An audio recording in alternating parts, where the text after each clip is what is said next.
Era un lunes a las 11:47 de la mañana, cuando Enrique Peña Nieto, el expresidente de México, que había mantenido un perfil extraordinariamente bajo desde que terminó su sexenio en 2018, evitando prácticamente todas las apariciones públicas y viviendo la mayor parte del tiempo en España para escapar del escrutinio y las críticas constantes sobre la corrupción masiva que caracterizó su administración, publicó un video en sus redes sociales que inmediatamente comenzó a circular viralmente, generando shock absoluto en la clase política mexicana.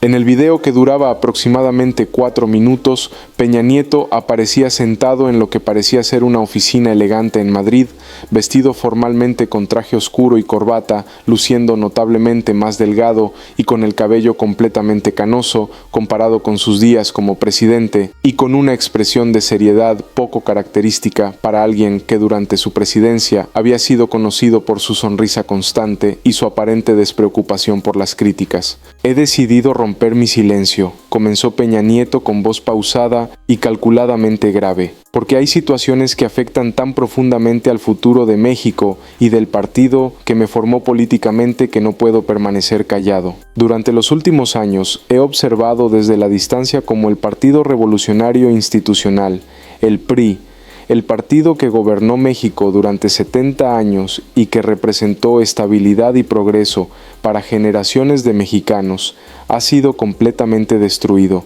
llevado a su peor momento histórico, reducido a una sombra patética de lo que alguna vez fue, y todo esto bajo el liderazgo absolutamente desastroso de una persona, Rafael Alejandro Moreno Cárdenas. La mención directa de Alito por su nombre completo con tono de desprecio absoluto dejó claro desde el primer minuto que esto no sería una reflexión general sobre el estado del PRI, sino un ataque personalizado y frontal contra su actual líder.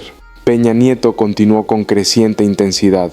Alejandro Moreno ha convertido al PRI en su feudo personal. Ha usado el partido como plataforma para protegerse de las múltiples acusaciones de corrupción que enfrenta. Ha bloqueado cualquier intento de renovación o cambio generacional, ha ahuyentado a cuadros valiosos que podrían aportar ideas frescas, ha destruido la credibilidad del partido con escándalos tras escándalos y, lo más grave, ha llevado al PRI a resultados electorales catastróficos que han puesto en riesgo la existencia misma del partido como fuerza política relevante. Bajo su liderazgo, el PRI ha perdido elecciones que eran ganables. Ha visto cómo su militancia se reduce dramáticamente, ha perdido registros en varios estados y se ha convertido en objeto de burla nacional. El expresidente entonces lanzó su acusación más específica y dañina, pero más allá del desastre electoral y político, lo que realmente me obligan a hablar es que tengo información directa y verificable de actos de corrupción que Alejandro Moreno cometió durante su tiempo como gobernador de Campeche, actos que no solo fueron graves, sino que involucraron el desvío de recursos públicos en cantidades que superan los 2,000 millones de pesos, contratos otorgados a empresas fantasma, controladas por él y su círculo cercano, uso de programas sociales para comprar lealtades políticas, enriquecimiento personal inexplicable y, lo que es particularmente grave, uso de recursos del gobierno estatal para financiar su control sobre estructuras del PRI nacional. Básicamente, Moreno robó dinero de los campechanos para comprar la presidencia del PRI. Peña Nieto dejó que esa acusación resonara antes de continuar. Yo, como expresidente, tengo acceso a información que otros no tienen. Durante mi administración como presidente, tuve conocimiento de reportes de inteligencia sobre las actividades de Moreno en Campeche. Vi documentación sobre transacciones sospechosas. Escuché testimonios de funcionarios federales que trabajaron con el gobierno de Campeche y que reportaron irregularidades masivas. Y aunque en ese momento, por razones políticas, decidí no actuar contra Moreno, ahora que él ha llevado al PRI al desastre, considero que es mi obligación moral revelar lo que sé para que el partido pueda liberarse de este lastre y comenzar su reconstrucción bajo un liderazgo honesto y capaz. El expresidente concluyó el video con un llamado directo. Hago un llamado a todos los priistas de bien, a los gobernadores, a los dirigentes estatales, a los legisladores, a la militancia, a que actúen de inmediato para remover a Alejandro Moreno de la presidencia del partido. El PRI merece y México merece una oposición seria, no un partido secuestrado por un político corrupto que solo busca protegerse usando la estructura partidista. Es momento de que el PRI recupere su dignidad y su relevancia, y eso solo será posible sin Moreno al frente. Antes de continuar con esta historia sobre cómo Alito Moreno respondió al ataque del expresidente con revelaciones que sacudirían los cimientos de lo que quedaba de la reputación de Peña Nieto, por favor haz clic en el botón de me gusta, suscríbete al canal y comenta desde dónde estás viendo. Tu apoyo es fundamental para seguir trayéndote estas historias que revelan las guerras intestinas del PRI que definen el futuro de la oposición en México. La reacción al video de Peña Nieto fue instantánea y masiva. En cuestión de minutos, el video había sido visto millones de veces. Los hashtags Peña Nieto contra Alito, Peña Nieto reaparece y fin de Alito alcanzaron tendencia nacional. Medios de comunicación interrumpieron su programación para analizar el video y políticos de todos los partidos comenzaron a comentar sobre lo que muchos interpretaban como el golpe definitivo contra Alito, dado que venía de un expresidente del PRI que, a pesar de todos sus propios escándalos, mantenía influencia sobre sectores importantes del partido, especialmente gobernadores y caciques regionales que habían sido promovidos durante su sexenio. Dentro del PRI, la reacción fue de división inmediata. Varios dirigentes estatales y algunos legisladores que habían estado esperando una oportunidad para moverse contra Alito comenzaron a hacer declaraciones públicas apoyando el llamado de Peña Nieto. Algunos gobernadores priistas hicieron comentarios cuidadosamente redactados que, sin atacar directamente a Alito, sugerían que era tiempo de considerar cambios en la dirigencia del partido y comenzaron a circular rumores sobre reuniones secretas donde se estaría organizando una rebelión interna para convocar una asamblea extraordinaria que removiera a Alito mediante voto. Alito Moreno estaba en Campeche cuando el video de Peña Nieto fue publicado. Inmediatamente canceló todas sus actividades programadas y convocó una reunión de emergencia con su círculo más cercano que se realizó mediante videoconferencia, dado que muchos de sus colaboradores clave estaban en diferentes partes del país.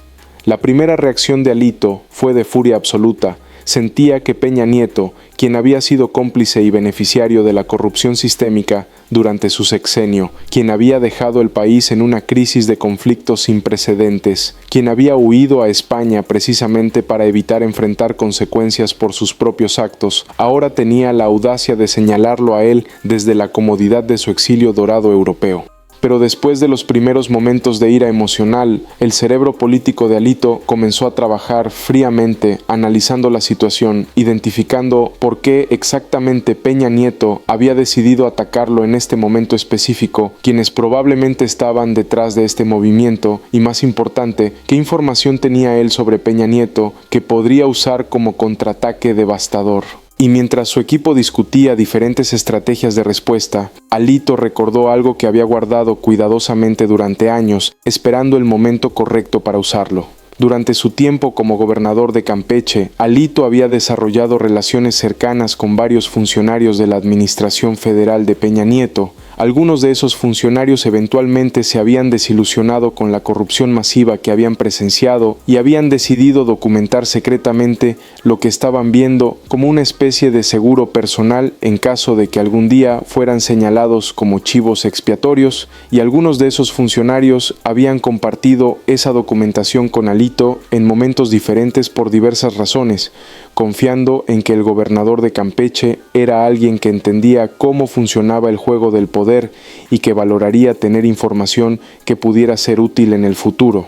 Lo que Alito tenía en su poder era extraordinario en su alcance y en su potencial destructivo. Tenía documentación detallada sobre algunos de los casos de corrupción más grandes del sexenio de Peña Nieto, casos que habían sido parcialmente reportados en medios, pero nunca completamente expuestos, con evidencia documental sólida. Tenía información sobre la Casa Blanca de Peña Nieto y su esposa, que había sido comprada a Grupo IGA con dinero cuyo origen nunca fue satisfactoriamente explicado.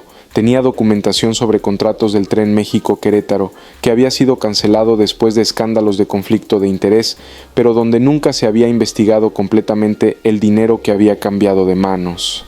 Tenía información sobre la estafa maestra que había desviado miles de millones de pesos de recursos públicos mediante universidades fantasma durante la administración de Peña Nieto. Tenía documentación sobre cómo Peña Nieto había usado presupuesto federal para financiar su imagen personal mediante contratos millonarios con Televisa y otras empresas de medios, y más explosivo, tenía información sobre cuentas bancarias en el extranjero donde Peña Nieto supuestamente había acumulado decenas de millones de dólares cuyo origen no podía ser explicado por sus ingresos legítimos como servidor público.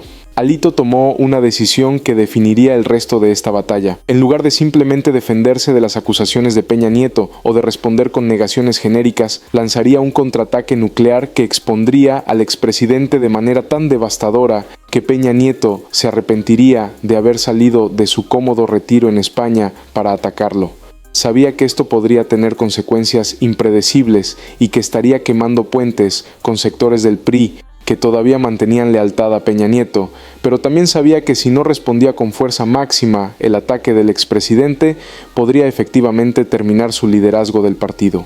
A las 6:34 de la tarde de ese mismo lunes, aproximadamente 7 horas después de que Peña Nieto publicara su video, Alito Moreno convocó una conferencia de prensa en la sede del PRI en Campeche que fue transmitida en vivo a nivel nacional. Cuando entró a la sala, estaba acompañado por un equipo de abogados, por contadores forenses y notablemente por 3 personas cuyas caras estaban pixeladas, que fueron identificadas solo como exfuncionarios federales de la administración de Peña Nieto dispuestos a testificar bajo protección de identidad.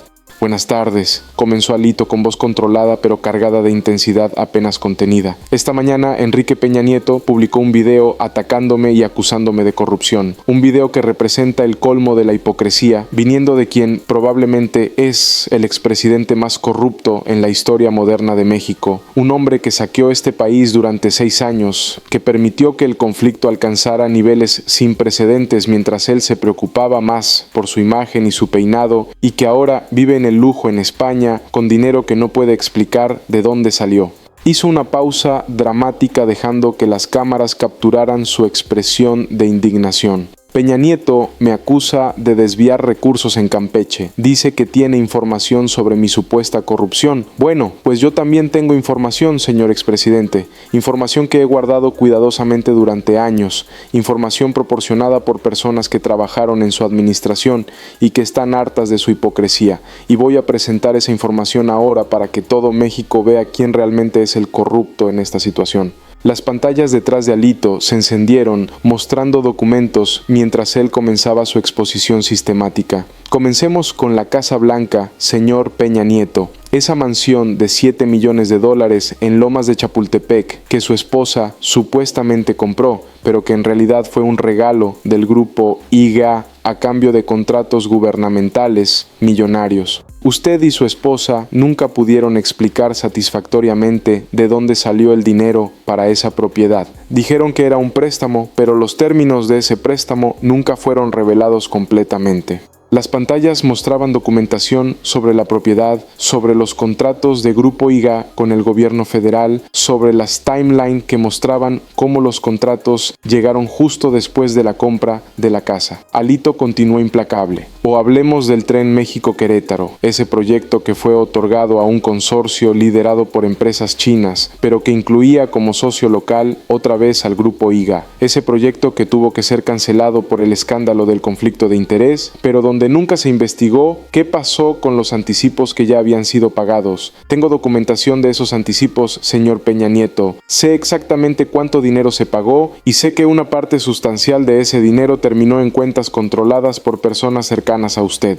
Las pantallas mostraban ahora transferencias bancarias, documentos de contratos, análisis forenses de flujos de dinero. Pero va mucho más allá de esos casos conocidos, declaró Alito, elevando su voz. Durante su sexenio, su administración perpetró lo que se conoció como la estafa maestra, un esquema donde más de 7,000 millones de pesos fueron desviados mediante contratos falsos con universidades que no realizaban ningún trabajo real. Ese dinero simplemente desapareció en una red de empresas fantasma, y aunque algunos funcionarios menores fueron señalados, el verdadero cerebro de esa operación nunca fue tocado. Tengo testimonios de funcionarios de su administración que están dispuestos a declarar que ese esquema fue diseñado desde los niveles más altos de su gobierno y que usted estaba perfectamente consciente de lo que estaba sucediendo. Las pantallas mostraban organigramas del esquema, testimonios escritos de los exfuncionarios presentes, documentación de las empresas fantasma involucradas. Alito entonces lanzó su bomba más devastadora. Pero lo que realmente va a sorprender a México, señor Peña Nieto, es esto. Tengo documentación de cuentas bancarias en Suiza, en Islas Caimán y en otros paraísos fiscales donde usted ha acumulado más de 50 millones de dólares. Dinero que no puede ser explicado por sus salarios como gobernador del Estado de México y como presidente de la República. Este dinero proviene de sobornos, de comisiones por contratos gubernamentales, de desvíos de recursos públicos, y tengo la documentación que lo prueba proporcionada por banqueros que están cooperando con investigaciones internacionales. Las pantallas comenzaron a mostrar lo que Alito afirmaba eran extractos de cuentas bancarias con números parcialmente redactados, pero con cantidades claramente visibles y con nombres de instituciones financieras en jurisdicciones conocidas por secreto bancario. La sala de prensa estaba en silencio absoluto, excepto por el sonido de las cámaras. Los periodistas presentes sabían que estaban presenciando un momento histórico donde un político estaba exponiendo a un expresidente con un nivel de detalle y documentación que raramente se veía en México. Y usted habla de mi uso supuesto de recursos para controlar el PRI, continuó Alito. Hablemos de cómo usted, durante su presidencia, usó recursos federales para financiar su imagen personal. Usted gastó más de 2,000 millones de pesos en publicidad gubernamental durante su sexenio. La mayoría de esa publicidad no promovía programas gubernamentales, sino su imagen personal. Básicamente usó dinero de todos los mexicanos para construir su marca personal. Tengo los contratos, tengo los montos, tengo todo. Las pantallas mostraban ahora contratos de publicidad, análisis de contenido, mostrando qué porcentaje de anuncios gubernamentales presentaban al presidente versus programas específicos, comparaciones con sexenios anteriores mostrando el gasto desproporcionado. Alito entonces miró directamente a la cámara como si estuviera hablando directamente con Peña Nieto.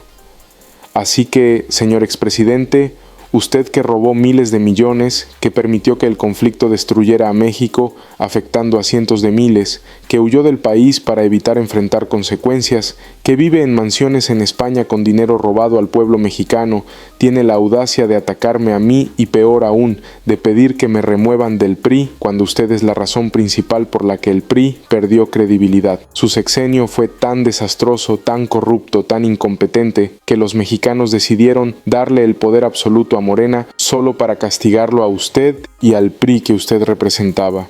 El político priista hizo su declaración final. Quiero ser absolutamente claro, yo no voy a renunciar a la presidencia del PRI, no voy a permitir que un corrupto fugitivo como Peña Nieto dicte el futuro de este partido, y si él quiere guerra, la va a tener, porque tengo mucha más información sobre él que la que presenté hoy. Información que si es necesario seguiré revelando hasta que quede completamente expuesto. El PRI no necesita ser salvado de mí, necesita ser salvado del legado tóxico de Enrique Peña Nieto, y eso es exactamente lo que voy a lograr. La conferencia continuó durante casi 2 horas con Alito y su equipo, proporcionando más detalles, respondiendo preguntas, mostrando más documentación. Fue una presentación meticulosamente preparada, que claramente había requerido meses de compilación de evidencia, y el impacto fue absolutamente devastador para Peña Nieto. La reacción fue inmediata. Los hashtags cambiaron de atacar a Alito a atacar a Peña Nieto. Peña Nieto corrupto, Peña Nieto ladrón y 50 millones se convirtieron en tendencia. Medios internacionales comenzaron a reportar sobre las acusaciones de Alito, especialmente la parte sobre cuentas en el extranjero. Autoridades en Suiza y otras jurisdicciones fueron contactadas por periodistas preguntando sobre las cuentas mencionadas, y en España, donde Peña Nieto vivía, comenzaron a circular reportes sobre una posible investigación. Enrique Peña Nieto intentó responder mediante sus abogados con un comunicado que negaba todas las acusaciones y amenazaba con demandas por difamación, pero el comunicado fue ampliamente visto como débil y defensivo. No proporcionaba explicaciones específicas para ninguna de las acusaciones, no abordaba la documentación que Alito había presentado, y varios analistas notaron que si las acusaciones fueran completamente falsas, Peña Nieto probablemente habría dado una conferencia de prensa personal para defenderse en lugar de esconderse detrás de abogados. Lo más significativo era que dentro del PRI, el ataque de Peña Nieto contra Alito, que inicialmente había parecido que podría generar una rebelión interna, ahora había fracasado completamente. Los mismos dirigentes y gobernadores que habían comenzado a expresar apoyo cauteloso al llamado de Peña Nieto, rápidamente se retractaron o guardaron silencio.